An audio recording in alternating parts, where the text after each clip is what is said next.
there's this inherited belief that's passed down through many generations, including immigrant families, that suffering gives you wisdom, gives you authority.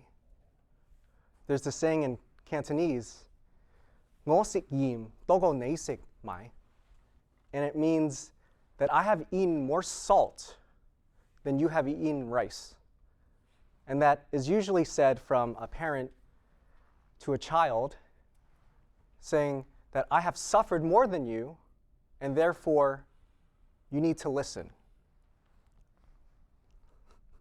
This belief has been passed down to me, and the pettiest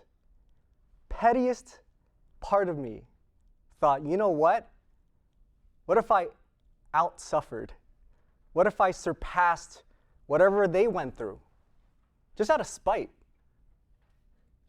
To self-impose torture for myself so that I could use that as armor, so I can never be questioned, so I can be untouchable.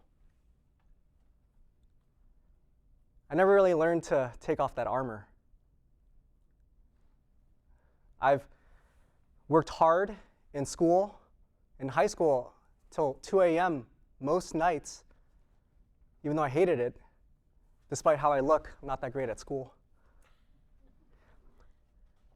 And even with my 9 to 5s, I would work crazy hours. And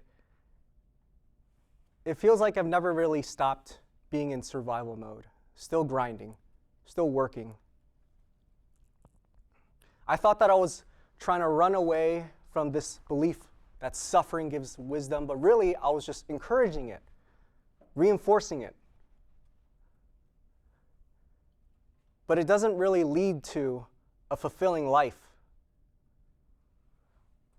It's true that my parents have been in survival mode much longer than I have ever imagined.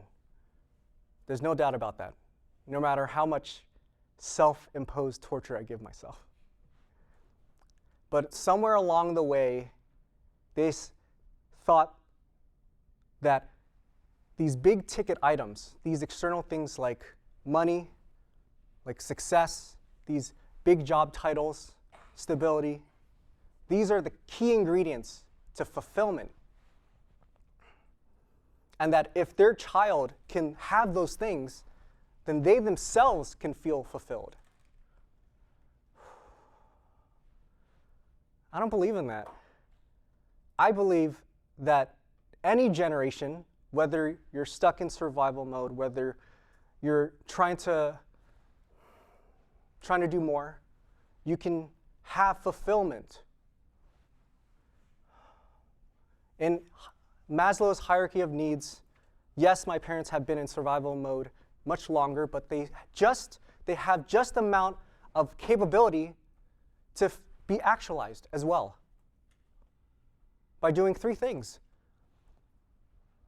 1, just being present rather than trying to chase the future, because that's something that any generation can relate to. Looking for, what's the next paycheck? How do I feed my family?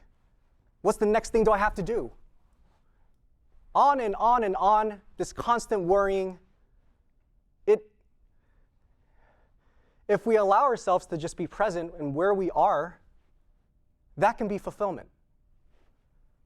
Number 2 is to treat ourselves with kindness.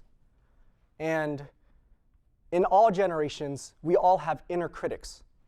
We all tell ourselves, we're not good enough. We need to do more. This should be that way. This has to be this. We self-impose these strict rules on ourselves, but if we allow ourselves to be kind, to treat ourselves as we would our friends, then that can be fulfillment. And number 3, to do things without an outcome, because we're all always trying to go towards something. Instead, why not just go on a walk?